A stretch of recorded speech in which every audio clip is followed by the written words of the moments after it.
Alhamdulillahi rabbil alamin wal aqibatu lil muttaqin wala udwana illa 'alal zalimin wa asyhadu an la ilaha illallah wahdahu la syarikalah wa asyhadu anna Muhammadan abduhu wa rasuluh. Allahumma shalli wa sallim wa barik ala habibina wa nabiyyina Muhammadin sallallahu alaihi wasallam wa ala alihi wa ashabihi wa man tabi'ahum bi ihsanin ila yaumiddin. Allahumma la sahla illa ma ja'altahu sahla wa anta taj'alul hazna idza syi'ta sahla. Hadirin ikhwan sekalian rahimakumullah, alhamdulillah, pertama mari kita panjatkan puji syukur kita kepada Allah Subhanahu wa taala yang senantiasa memberikan taufik dan inayahnya kepada kita sehingga kita dapat melaksanakan kewajiban kita, yaitu salat maghrib secara berjamaah. Kemudian salawat dan salam tak lupa kita junjungkan kepada Nabi kita Muhammad sallallahu alaihi wasallam beserta para sahabat beliau dan orang-orang yang istiqomah menjalankan sunnah-sunnah beliau. Baik, ikhwani fillah rahimakumullah, kita lanjutkan pembahasan kitab hadis Arba'in An-Nawawiyah karya Al-Imam An-Nawawi rahimahullahu taala. Dalam kesempatan kali ini insyaallah yang akan kita bahas adalah hadis yang ke-22. Kita ambil temanya tentang jalan menuju surga, ya. Saya bacakan dulu hadisnya. Hadis dari Abu Abdullah Jabir bin Abdullah Al-Ansari radhiyallahu anhu, anna rajulan sa'ala Nabiya sallallahu alaihi wasallam, bahwasanya ada seorang laki-laki yang dia bertanya kepada Nabi sallallahu alaihi wasallam.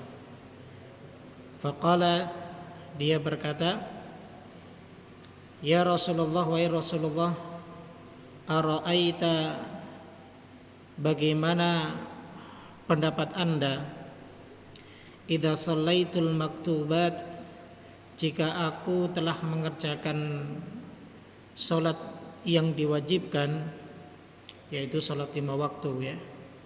Wa sumtu Ramadan, dan aku telah berpuasa di bulan Ramadan.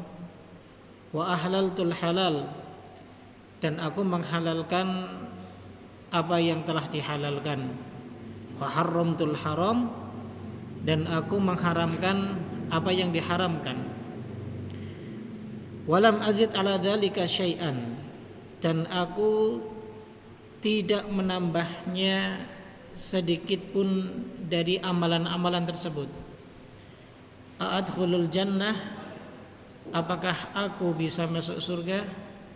Qala, Nabi sallallahu alaihi wasallam menjawab, na'am, iya. Rawahu Muslim, hadis ini diriwayatkan oleh Imam Muslim, ya.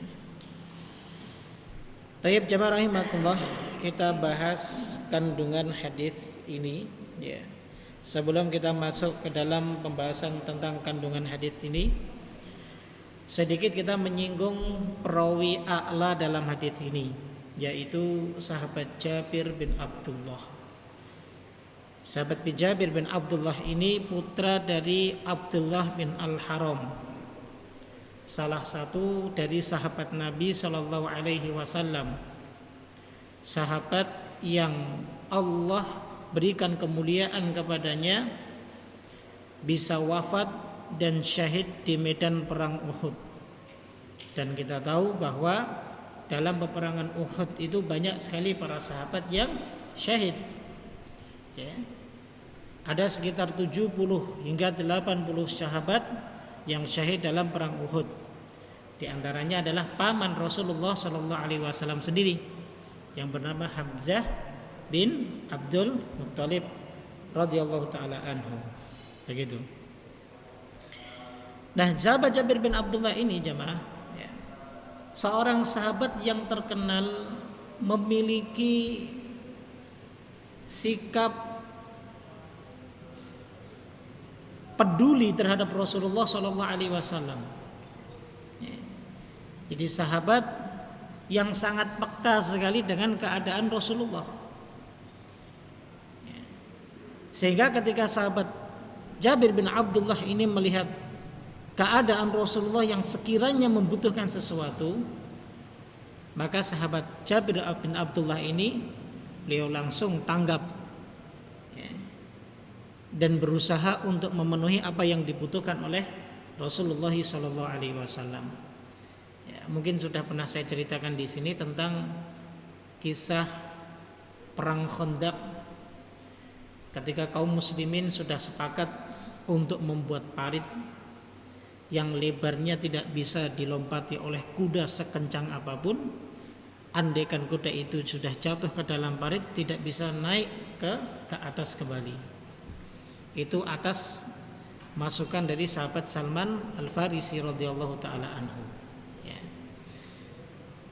Nah, disitulah singkat cerita ada satu mukjizat dari Nabi Shallallahu Alaihi Wasallam yang kita tidak bicarakan mukjizat tersebut, tapi di sini ada satu sepenggal, ya, di mana ketika Rasul Shallallahu Alaihi Wasallam merasa kelaparan, dan tidak hanya beliau saja, semua para sahabat saat itu merasa kelaparan karena menggali parit yang sepanjang, selebar dan sedalam itu membutuhkan waktu berbulan-bulan. Nah, kita tahu bahwa penduduk Madinah itu adalah penduduk yang mayoritas mereka ketika bekerja dalam satu hari itu hanya bisa untuk bertahan makan sekitar 2 dan 3 hari dari penghasilannya. Nah, pekerjaan ini membutuhkan waktu yang sangat lama dalam menggali parit. Ya, tentunya banyak para sahabat yang akhirnya mereka merasa kelaparan dan mereka sudah tidak memiliki perbekalan kembali.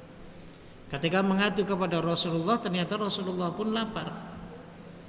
Ya, rasa laparnya lebih besar Rasulullah daripada para sahabat yang mengadu kepada beliau. Melihat keadaan itu, Jabir bin Abdullah langsung sikap mengundang Rasulullah untuk makan di rumah beliau. Dan ini salah satu sikap sahabat Jabir bin Abdullah kepada Rasul Sallallahu Alaihi Wasallam, sahabat yang sangat peka sekali dengan kehidupan dan keadaan Rasul kita alaihi salatu wasallam. Seperti itu. Tayyib jamaah sekalian rahimakumullah, kita akan masuk kepada kandungan hadis ini. Poin yang pertama, saya poinkan menjadi beberapa poin.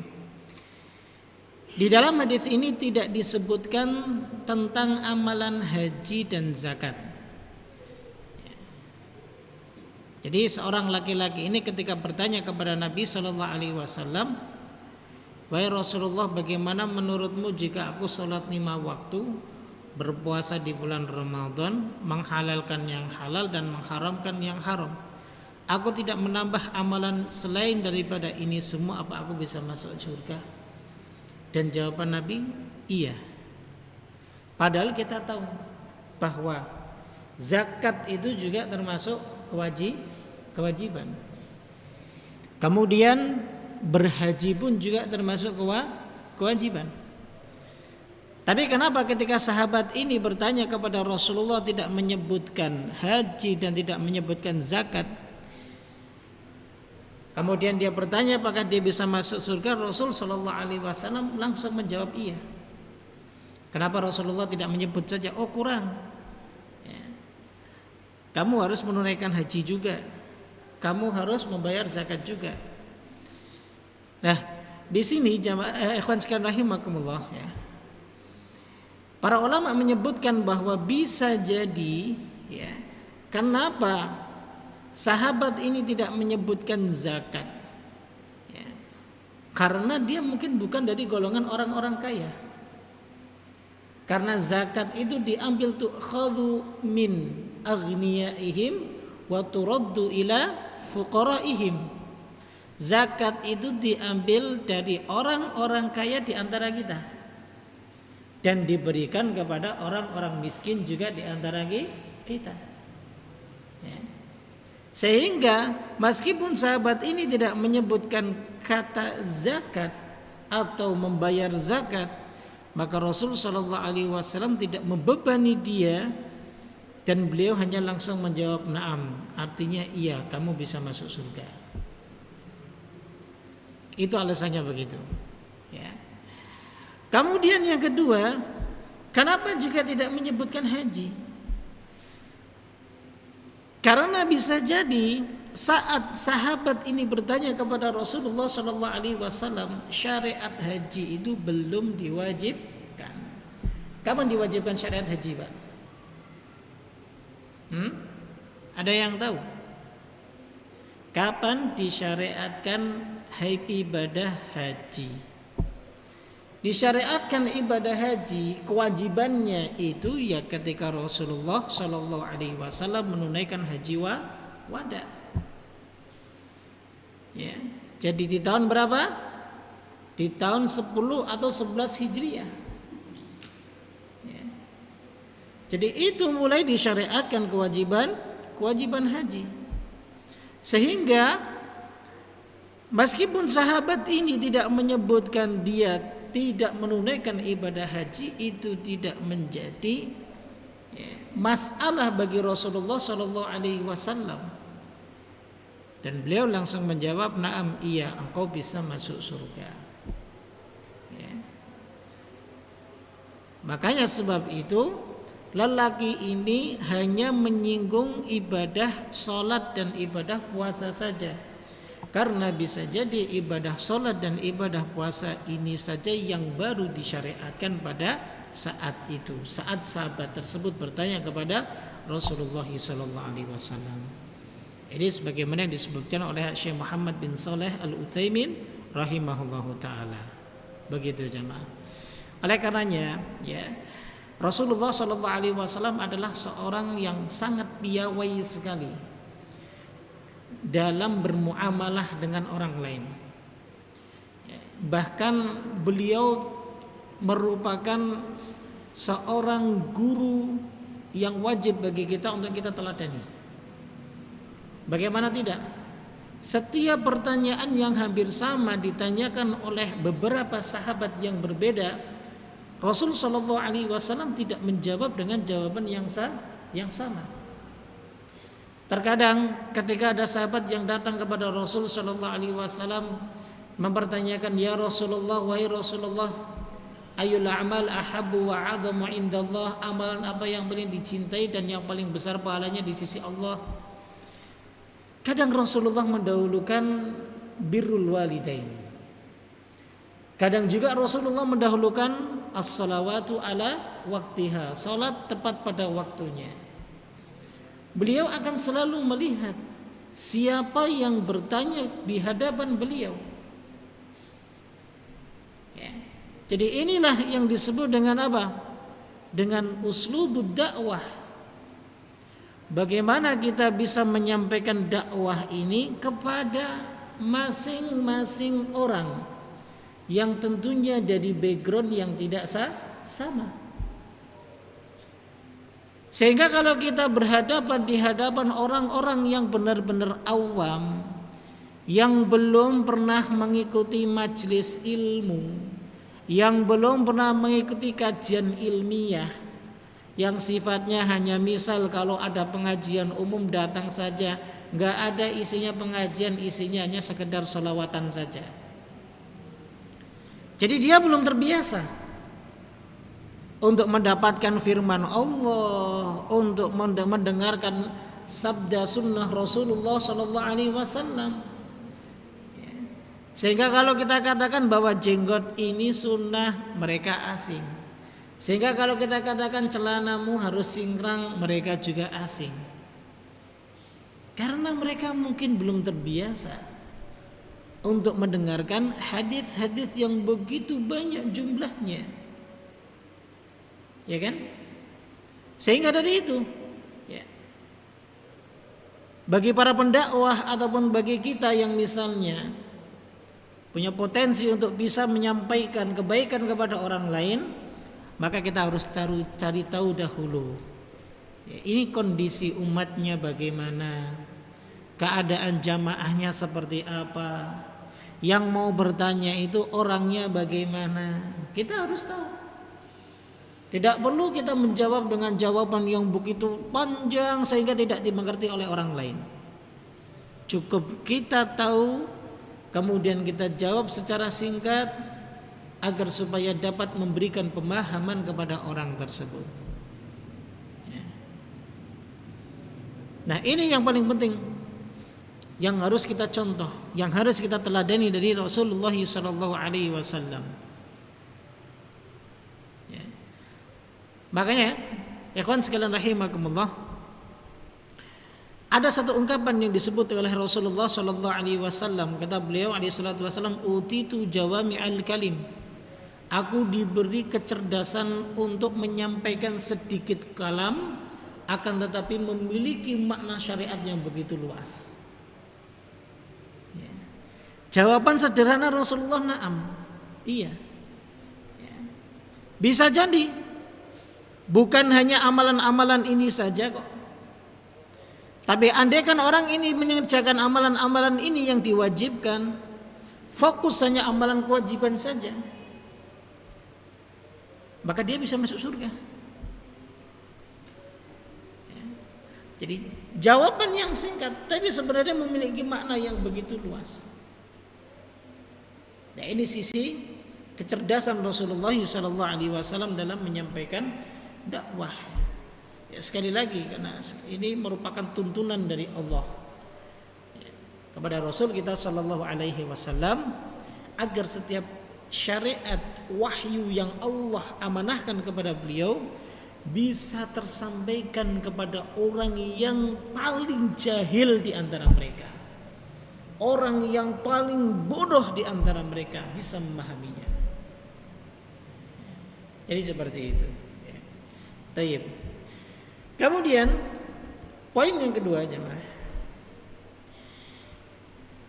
dari hadis ini bahwa maksud dari menghalalkan yang halal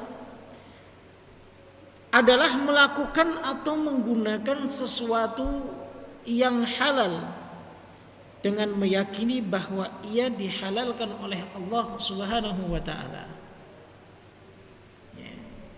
Begitu juga ketika sahabat ini mengatakan wa haramtul haram, dan aku mengharamkan apa yang telah diharamkan, maksudnya adalah meninggalkan suatu yang haram dengan meyakini bahwa ia diharamkan oleh Allah Subhanahu wa taala.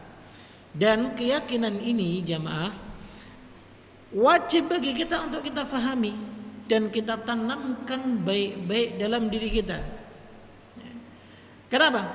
Karena sebagian ada orang yang meninggalkan sesuatu yang haram bukan karena keyakinan, cuman atas dasar kekhawatiran akan madorotnya terhadap perbuatan itu, ataupun karena takut mendapatkan hinaan atau celaan, atau mungkin karena unsur-unsur yang lainnya, atau sebaliknya ketika dia mengerjakan yang halal bukan karena dia meyakini bahwa hal itu halal, tapi disebabkan karena ada manfaat-manfaat duniawiyahnya saja. Contoh, terkadang ada seseorang yang beranggapan begini, di sisi lain sholat itu kan satu kewajiban. Sekarang kan ada orang yang meneliti bahwa ibadah sholat itu memiliki efek kesehatan tubuh kita. Ketika kita sujud, maka peredaran darah itu akan mengalir deras ke otak. Nah, itu sangat bagus sekali. Sangat bagus sekali bagi konsumsi otak kita, karena apa? Peredaran darahnya sangat lancar. Itu bisa menjadi kita cerdas. Ketika kita ruku, ada manfaatnya lagi. Itu untuk meluruskan tulang belakang kita. Ketika kita berdiri ramah, itu juga ada manfaatnya lagi. Jadi setiap gerakan itu memiliki manfaat untuk kesehatan jasmani kita. Dan terkadang orang akhirnya termotivasi, mereka sholat itu disebabkan karena apa? Karena ada keuntungan duniawiyahnya. Dan dia tidak meyakini bahwa itu merupakan sesuatu yang memang wajib untuk dia kerjakan. Sehingga yang terjadi kalau ada orang seperti ini, ketika ada satu kewajiban yang seharusnya dia kerjakan, maka dia tidak kerjakan kalau dia tidak menemukan hikmah dari urusan dunianya. Ya. Sehingga ikhwan sekalian rahimakumullah, wajib bagi kita untuk meyakini dari satu sisi. Ya. Dan ini keyakinan yang wajib bagi kita untuk kita tanamkan, bahwa setiap perintah dari Allah memang seharusnya kita melaksanakan perintah itu, dan kita meyakini karena kita hamba Allah yang memang wajib untuk melaksanakan perintah Rabb kita yang telah menciptakan kita. Dan begitu pula setiap larangan yang kita tinggalkan itu memang seharusnya kita tinggalkan. Karena itu larangan datang dari Allah Subhanahu wa taala. Zat yang telah menciptakan kita dan juga menciptakan alam semesta ini. Jadi seperti itu ikhwan, ya. Jadi jangan sampai, ya, tujuan kita menjalankan kewajiban, meninggalkan larangan, ya, mendekati yang halal dan menjauhi yang haram itu sebabnya bukan karena kita memiliki keyakinan bahwa itu halal dan haram itu atas dasar syariat. Kewajiban dan larangan itu juga dasarnya adalah syariat. Jadi sangat penting sekali. Jangan hanya kita pandang dari sisi urusan dunia saja. Jadi sebagaimana yang disebutkan oleh Imam Ibnu Rajab Al-Hambali rahimahullah taala dalam kitab Jami'ul Ulumi wal Hikam. Jadi begitu. Tayyib, kemudian poin yang ketiga. Selain makna ini, ya, tadi makna barusan yang kita sampaikan, ya. Jadi maksud dari menghalalkan yang halal juga adalah mengatakan kehalalan sesuatu yang halal. Tidak boleh seseorang mengharamkan sesuatu yang halal. Kalau sesuatu itu halal, kita katakan halal. Kalau sesuatu itu haram, kita katakan bahwa itu haram. Maka jangan sampai ada yang diharamkan kita katakan halal. Ada yang dihalalkan justru malah kita katakan itu haram. Allah Subhanahu wa taala mengingatkan kita dalam surat Al-Maidah ayat 87. Ya ayyuhalladzina amanu, wahai orang-orang yang beriman, la tuharrimu, jangan kalian menghalalkan thayyibati ma ahallallahu lakum, hal-hal yang baik yang Allah halalkan bagi kalian. Wala ta'tadu, jangan sampai kalian berbuat melampaui batas. Innallaha la yuhibbul mu'tadin, sesungguhnya Allah tidak mencintai hamba-hambanya yang melampaui batas, ya. Artinya jangan karena alasan zuhud kita mengharamkan sesuatu yang halal, ya. Jangan hanya karena alasan kita ingin misalnya mendapatkan sesuatu lalu kemudian kita mengharamkan yang halal.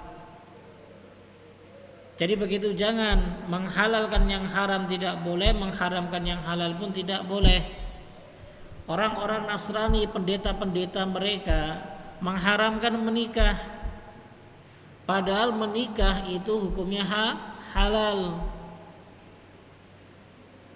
Allah menghalalkan pernikahan, diciptakannya laki-laki dan manusia ya tujuannya untuk berpasangan. Tujuannya untuk berpasangan. Kenapa sampai mereka haramkan untuk menikah? Hati-hati, jangan menghalalkan sesuatu yang haram kalau tujuannya hanya karena misalnya ingin agar supaya dia bisa fokus untuk ibadah yang lain. Tidak, yang halal tetap halal dan yang haram wajib kita haramkan. Sama ini juga kebiasaan orang-orang musyrik dahulu. Orang-orang musyrik dahulu itu mengharamkan yang halal, kebiasaan mereka, ya. Sebagaimana disebutkan di dalam surat Al-A'raf ayat yang ke-28. Allah Subhanahu wa taala berfirman, "Wa idza fa'alu fahishatan", apabila mereka mengerjakan satu perbuatan keji, qalu wajadna 'alaiha aba'ana. Mereka mengatakan apa? Kami dapati nenek moyang kami mengerjakan seperti ini. Wallahu amarona biha, dan Allah menyuruh kami untuk mengerjakannya. Ya. Makanya Allah perintahkan kepada Rasulullah, kul, katakan, innallaha la ya'muru bil fahsya. Katakan Muhammad kepada mereka, Allah itu enggak akan mungkin memerintahkan sesuatu yang keji. Ataquluna 'alallahi ma la ta'lamun, ataukah apakah kalian mengatakan tentang Allah sesuatu yang tidak kalian ketahui? Ya. Yang dimaksud dengan perbuatan keji ini adalah perbuatannya orang-orang musyrik dahulu ketika mereka tawaf di Ka'bah. Jadi mereka tawaf di Ka'bah itu dengan telanjang. Alasan mereka melakukan itu apa? Karena mereka tidak mau tawaf menggunakan pakaian yang pernah mereka gunakan untuk maksiat. Alasannya begitu. Ya. Karenanya untuk tawaf mereka harus membeli pakaian baru. Nah, jika tidak mendapatinya, maka mereka akan meminjam dari orang-orang Quraisy, yaitu dari penghuni tanah haram Mekah. Nah, jika mereka tidak memiliki uang dan tidak mendapatkan pinjaman, maka mereka tawaf dalam keadaan telanjang sampai sebegitunya. Sampai sebegitunya mereka melakukan. Nah, ini logika mereka ketika mengharamkan sesuatu yang halal. Tentunya logika seperti ini menyelisih syariat. Ya. Pakaian itu nggak ada salahnya. Misal kita mengenakan pakaian ini, kemudian kita melakukan perbuatan kemaksiatan kepada Allah. Yang salah itu bukan pakaiannya, ya, tapi yang salah adalah diri kita. Terus apakah kemudian kita akan berlogika bahwa diri kita sudah melakukan maksiat sehingga tidak pantas kalau diri kita ibadah kepada Allah? Justru logikanya harusnya sampainya di situ, bukan di pakaian yang dia kenakan. Karena yang mereka lakukan adalah dari jasad dia, bukan dari pakaian yang dia kenakan. Ya. Jadi seperti itu. Jadi logika yang salah. Nah, ini contoh mengharamkan yang dihalalkan oleh Allah Subhanahu wa taala. Kemudian ada contoh yang lain. Ketika mereka mengharamkan yang dihalalkan oleh Allah Subhanahu wa taala. Di antaranya dalam Al-Qur'an surat Al-Maidah ayat 103. Allah Subhanahu wa taala memberikan contoh, ma ja'alallahu min bahirah. Allah sekali-kali tidak pernah mensyariatkan adanya bahirah. Wala saibah dan saibah. Wala wasilah dan wasilah, wala ham dan juga tidak pula dengan ham. Walakinnalladzina kafaru, akan tetapi orang-orang kafirlah yaftaruna 'alallahil kadziba, yang membuat kedustaan terhadap Allah. Wa aktsaruhum la yaqilun, dan kebanyakan mereka itu tidak mengerti. Jadi bahirah, saibah, wasilah, ham ini adalah jenis-jenis hewan, Mbak. Ya. Kalau bahirah itu nakoh. Nakoh itu unta betina, ya, yang usianya beberapa bulan seperti itu. Ya. Kemudian wasilah juga binatang ternak, saibah binatang ternak, wasilah, ham juga termasuk kambing, syat, domba, ya, yang usianya 5 bulan atau 8 bulan seperti itu.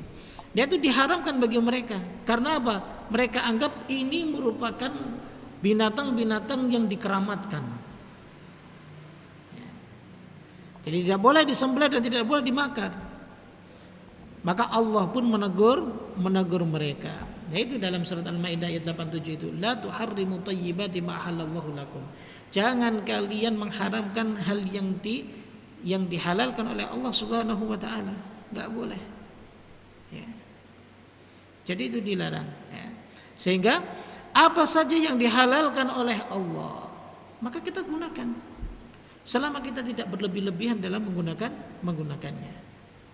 Seperti itu. Ya. Ada satu kisah dulu, sahabat Abdullah bin Abbas radhiyallahu taala anhu. Saat itu terjadi kasus di zamannya sahabat Ali ketika memimpin menjadi khalifah, mulai muncul kaum Khawarij. Kaum Khawarij itu penentang kepemimpinan yang saat itu dipimpin oleh sahabat Ali bin Abi Thalib, yang akhirnya sahabat Ali kan wafat. Nah, kaum Khawarij ini mereka terkenal dengan sebutan Al-Haruriyah. Al-Haruriyah, mereka kaum Khawarij. Nah, Ibnu Abbas pernah suatu waktu ingin berdiskusi dengan kaum Khawarij yang dihadapi sekitar 6.000 kaum Khawarij. Ya, mereka menisbatkan diri mereka sebagai muslim. Menisbatkan diri mereka sebagai muslim. Nah, saat itu Ibnu Abbas sengaja mendatangi mereka dengan mengenakan pakaian yang bagus. Orang-orang Khawarij itu orang-orang yang suka protes. Sudah pernah ada di zaman Nabi SAW. Ketika Nabi SAW membagi satu ghanimah, kemudian ada seseorang yang nyeletuk, "Ya Muhammad i'dil, wahai Muhammad, berlaku adillah." Maka Nabi bantah, menurutmu siapa yang lebih adil pembagiannya selain daripada diriku? Karena Rasulullah membagikan ghanimah itu juga atas petunjuk dari Allah. Kan dalam surat Al-Anfal sebutkan itu, wa'lamu annama ghanimtum min syai'in fa anna lillahi khumusahu. Ghanimah itu dibagi milik Allah 1/5. Kemudian walir rasul, walidil qurba, wal yatama, wal masakin, dan seterusnya. Itu Rasul bagi sesuai dengan apa yang diarahkan oleh Allah. Sampai ada yang nyeletuk, "Ya Muhammad i'dil, wahai Muhammad adillah." Nah, ini cikal bakalnya kaum Khawarij. Makanya ketika Abdullah bin Abbas hendak datang ke sana, sebelumnya ketika itu sahabat Ali sudah memberikan peringatan. Anda mau datang ke sana? Iya, saya harus datang ke sana. Saya ingin diskusi dengan mereka. Sahabat Abdullah bin Abbas, sahabat muda yang senior, muda tapi dianggap senior, datang dengan pakaian yang indah sampai sana disindir langsung. Tidak sepatutnya bagi seorang yang alim, seorang yang faqih mengenakan pakaian yang bagus-bagus. Disindir demikian. Apalagi nanti ustadz-ustadz kita yang pakai pakaian yang baru-baru bagus-bagus ya. Alhamdulillah di Jihadul Akbar ini nggak ada yang nyindir ya. Iya. Sampai seperti itunya. Nah, ketika mendengar itu langsung dibantah oleh Abdullah bin Abbas. Ra'aitu Rasulullah sallallahu alaihi wasallam, aku pernah melihat Rasulullah sallallahu alaihi wasallam pernah mengenakan pakaian yang lebih bagus dari aku. Ya. Maka dari situ sahabat Abdullah bin Abbas kemudian membacakan surat Al-A'raf ayat 32, "Qul man harrama zinatallahi allati akhraja li ibadihi wat thayyibati minar rizq." Katakanlah, siapa yang mengharamkan perhiasan dari Allah yang telah dikeluarkannya untuk hamba-hambanya, dan siapa pula yang mengharamkan rezeki yang baik. Dibantah oleh sahabat Abdullah bin Abbas demikian. Ini semua Allah berikan kepada kita. Kalau kita mampu untuk mengenakan, kenakan. Karena ini bagian daripada tahadduts bin ni'mah. Wa amma bi ni'mati rabbika fahaddits. Dan bahkan sabda Nabi sallallahu alaihi wasallam, Allah itu suka jika ada seorang hamba yang Allah beri kelebihan kepada dia, kemudian dia tampakkan kelebihannya tersebut. Dia tampakkan atharu ni'ami, dampak dari nikmat yang Allah berikan kepadanya. Tidak mengapa. Innallaha jamil yuhibbul jamal. Allah itu zat yang maha indah dan mencintai keindahan. Ma fi musyilah. Asal tidak berlebih-lebihan. Ya. Diam mereka. Ya. Kadang kalau logika dibantah dengan logika. Ya. Kalau dalil kita bantah mereka dengan dalil. Nah, itu yang seharusnya kita sampaikan kepada mereka yang suka protes. dan suka ngeyel terhadap syariat, begitu. Taib. Kemudian ikhwan sekalian rahimakumullah, poin yang berikutnya yang keempat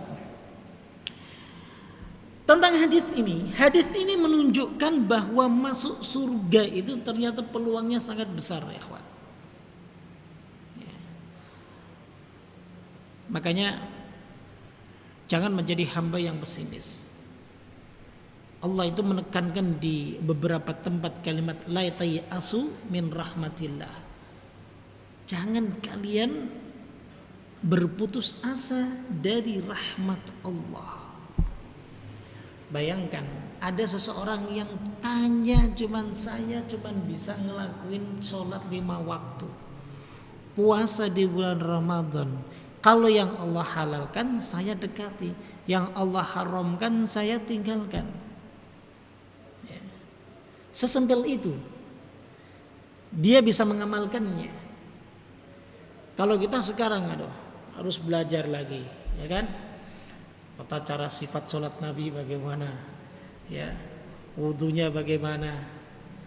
Belum nanti ketika di bulan Ramadan sudah banyak sekali majelis-majelis taklim yang mengisi tentang bagaimana sifat puasa Ramadannya Nabi Shallallahu Alaihi Wasallam. Ya, bagaimana bisa menahan mata agar supaya tidak melihat hal yang diharamkan, tapi pekerjaannya gojek. Ya. Bagaimana bisa untuk agar supaya dalam ibadah puasanya di bulan Ramadan tidak tercemari dengan apa? Dengan kemaksiatan yang lainnya. Kalau kerjaannya adalah jasa untuk mengantarkan makanan, sudah dilembahnya begitu besar, ya. Sebegitu detailnya kita mempelajari agama sekarang ini. Bukan berarti kemudian kita meremehkan, tidak. Tapi bagaimana tanggapan Rasulullah SAW ini memberikan motivasi kepada kita, ikhwan, bahwa ternyata masuk surga itu tidak sulit. Tapi juga kita tidak perlu meremehkannya. Sehingga terkadang dengan hal-hal yang sering kita takutkan kepada orang-orang yang mungkin baru mengenal hijrah sunnah, ya. Akhirnya mereka menjadi menjauh, menjadi takut. Baru datang ikut ngaji. Bagi para akhwat yang lain sudah pakai cadar, pakai jilbab besar, dia datang pakai celana, jilbabnya kecil, nyekik lagi, ya. Hanya pakai kaos panjang, jadi depan belakang kelihatan, ya. Ketika dia masuk di tempatnya akhwat yang lain sudah gerombol-gerombol, dia sendirian, dia bingung, kok begini ya, saya pengen hijrah, kok nggak ada yang dekati ya. Ada selenting, ada dilihatin sampai dilihatin, ya. Padahal mereka juga yang ada di situ sama-sama masih awam, cuman bisa jadi penampilannya saja mereka hanya ikut-ikutan yang lainnya. Andai kan mereka sudah paham, mereka akan dekati. Mbak dari mana? Ibu dari mana? Ayo sini, ya, kita dengarkan ngaji bersama. Tentunya begitu. Begitu juga kita yang ikhwan melihat, ya, yang terasa asing dari kita, yang biasanya yang datang berjenggot, ini kok nggak ada jenggotnya. Yang biasanya yang datang celananya cingkrang, kok ini celananya masih isbal. Yang datangnya biasanya orangnya hitam, matanya belok, ini matanya sipit. Ini orang dari mana? Kadang sampai dicurigai, nggak ada yang mau deketin. Padahal bisa jadi dia baru mu'alaf, dia datang ke masjid untuk ikuti majelis ilmu agar memperdalam ilmu agamanya. Kita jauhi dia. Seakan-akan seberat itukah kita tidak bisa menerima orang-orang yang baru mengenal agama. Padahal sebegitu mudahnya Rasulullah menjawab na'am, iya, ketika orang hanya menjelaskan semampu itu ibadah yang dia baru kerjakan, sholat 5 waktu, berpuasa di bulan Ramadan yang wajib, menghalalkan yang halal dan mengharamkan yang haram. Ada di dalam Al-Quran, ikhwan, surat Fatir ayat 32. Ketika Allah menjelaskan dalam firman-Nya, "Tsumma awrasnal kitabal ladzina astafaina min ibadina."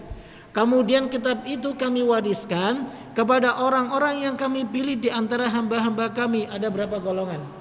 3 golongan.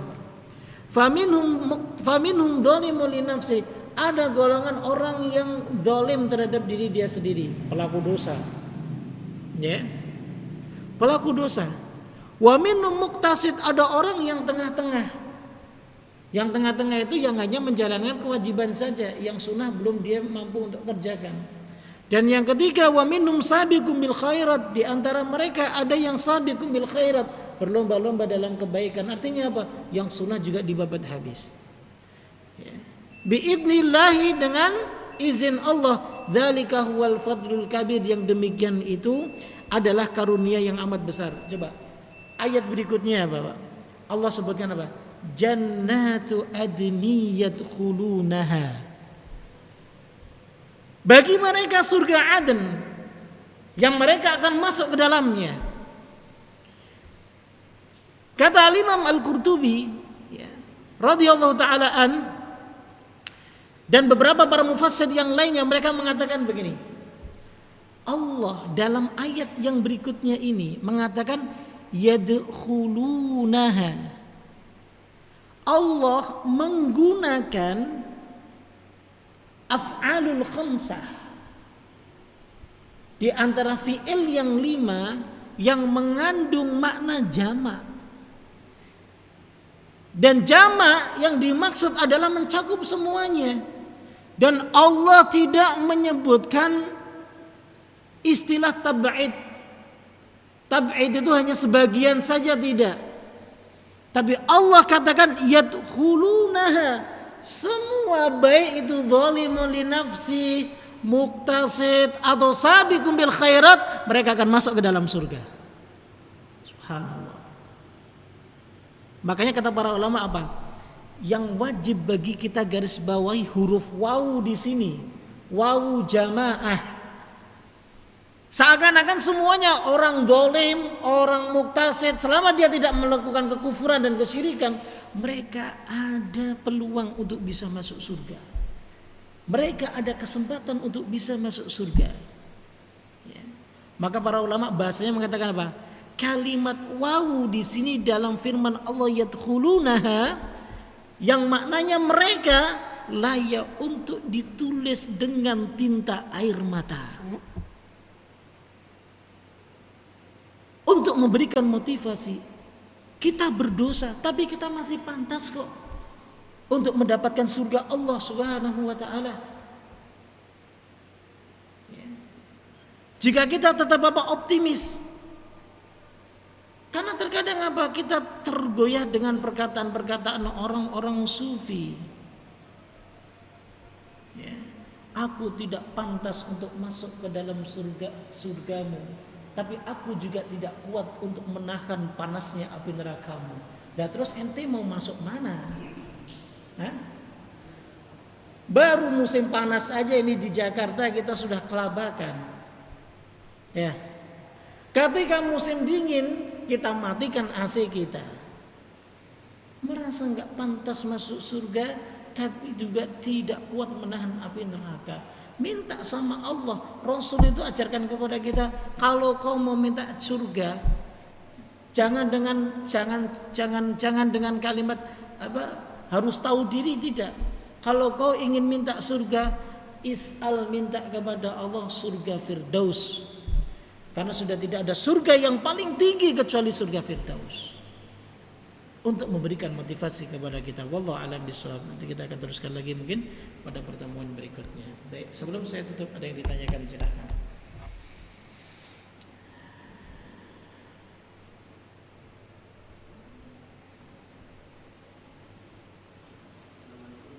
Waalaikumsalam warahmatullahi wabarakatuh.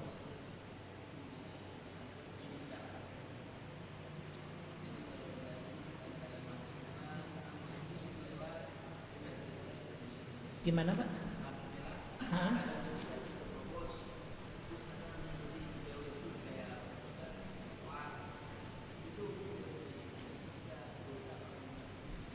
Tayyib. Artinya kita melanggar aturan yang sudah ditetapkan oleh pemerintah kita. Padahal dari peraturan-peraturan itu ada manfaatnya. Kalau kita melanggar bisa jadi itu madharat. Mungkin saat itu waktu lampu merah kemudian kita terobos, ya, kebetulan dalam keadaan sepi. Tapi dikhawatirkan kalau menjadi satu kebiasaan kemudian kita terobos begitu saja, ternyata Allah takdirkan saat itu ada motor yang dari sebelah sana ngebut kemudian menghantam kita. Tidak cuma kita saja yang rugi, Pak, tapi kita telah berbuat zalim terhadap orang itu. Seperti itu. Ya, maka seyogyanya semaksimal mungkinlah kita harus bersikap sabar saja. Andaikan memang keadaan, ya, aturan itu memberikan maslahat bagi kita, ya kita taati peraturan tersebut. Ya. Sebenarnya bukan masalah siapa yang kita taati, tapi itu kemaslahatan untuk umat secara umum. Ya. Maaf bahasa kasarnya gini, ya kalau kita yang celaka sendiri, itu kan juga bisa mencelakakan orang lain. Andai kata seperti itu. Ya, sehingga alangkah lebih baiknya kita bersikap sabar ketika mungkin ada lampu merah, ya, ataupun kita nggak bisa jalan.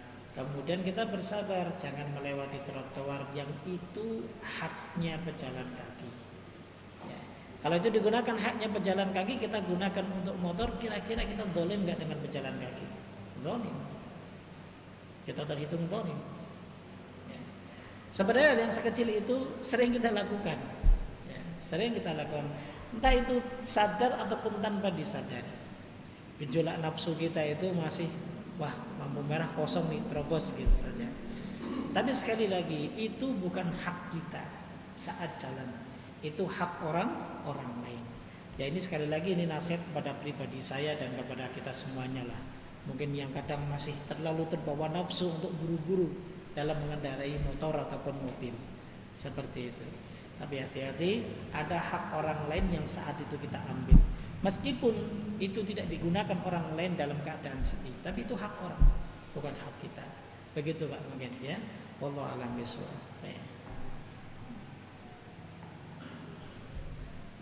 Nah, silakan. Assalamualaikum.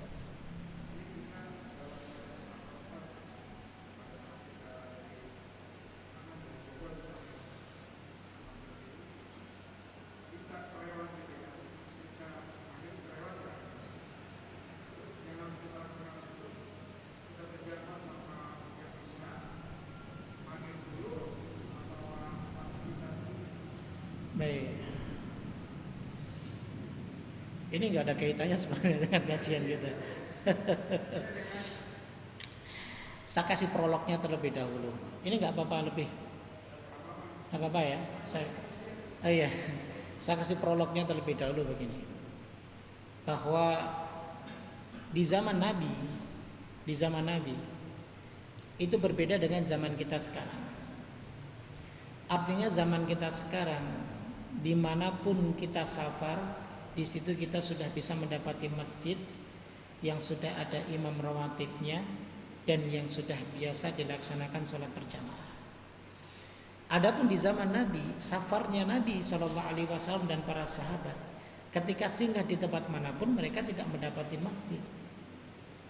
Tentunya sholatnya mereka otomatis sholatnya bersama Nabi, nggak bersama imam setempat, kan seperti itu.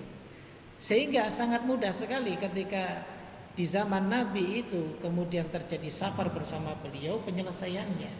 Kalau kasusnya misalnya seperti antum berangkat sebelum maghrib sampai sini isya, atau di zaman Nabi berangkat sebelum maghrib sampai tujuan misalnya isya, lalu bagaimana yang harus dikerjakan? Ya kan langsung ikut jamaah bersama Nabi, kerjakan salat maghrib dulu, habis itu salat isya, ya enggak?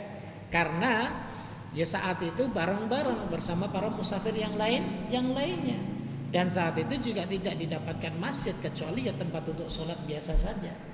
Nah kasusnya sekarang yang berbeda, karena sekarang di mana-mana sudah ada masjid, sehingga ketika kita safar misal, kemudian kita sampai di tempat tujuan yang dimana tadi sudah sebagai contoh kita berangkat sebelum maghrib sampai waktu isya. Pas waktu isya tersebut di situ ada masjid, ada imam rawatib yang bisa mengerjakan sholat bersama jamaah isya. Lah bagaimana posisi kita? Apakah kita ngikut salat isya terdahulu ataupun kita kerjakan salat maghrib, atau kita lebih baik ya udah nggak usah ikut jamaah lah, nunggu jamaah selesai baru kita salat maghrib, setelah itu salat isya. Nah, ini perbedaan ini disebabkan karena perbedaan pandangan tentang apakah menjamak salat itu harus tertib atau tidak. Itu. Ya, apakah menjamak sholat itu harus tertib atau tidak? Kalau maghrib dulu baru isya, atau boleh tidak tertib? Nah, seperti itu. Nah, sehingga ini bentuk ijtihadnya para ulama. Sebagian ulama ada yang mengatakan dia harus tertib, maghrib baru isya. Sehingga ada beberapa opsi. Pertama, ya sudah nggak usah ikut jamaah sama imam masjid. Kita tunggu sampai selesai baru kita sholat maghrib dulu baru isya, karena harus tertib. Atau dengan cara yang kedua, ketika imam mengerjakan sholat isya, nah maka saat itu kita masuk sholat bersama imam, akan tetapi kita niatkan sholat maghrib. Nah Ustaz, pertanyaannya begini, kan maghrib sama isya kan berbeda rakaatnya. Nah, gampang disebutkan oleh beberapa para ulama kontemporer, di antaranya ada Syekh Muhammad bin Shalih Al-Utsaimin, kemudian Syekh bin Baz, kemudian Syekh Shalih Fauzan, ya, di antaranya rahimahumullah dan hafizahullah taala, mengatakan begini, kaifiyahnya bagaimana kita ikuti salat 3 rakaat. Ketika imam yang 3 rakaat itu isya dia berdiri, kita duduk, tapi jangan salam sampai imam itu sholat mengerjakan yang rakaat terakhir. Imam duduk tahiyat, kemudian kita salam bareng bersama imam. Berarti kita sudah mengerjakan sholat maghrib. Nah setelah itu baru kita mengerjakan sholat isyanya sendirian. Jadi ada 2 pola seperti itu. Ima kita tinggalkan jamaah, kita sholat maghrib dulu, kita sholat maghrib dan isyanya setelah jamaah itu bubar. Atau kita mengikuti dengan cara apa?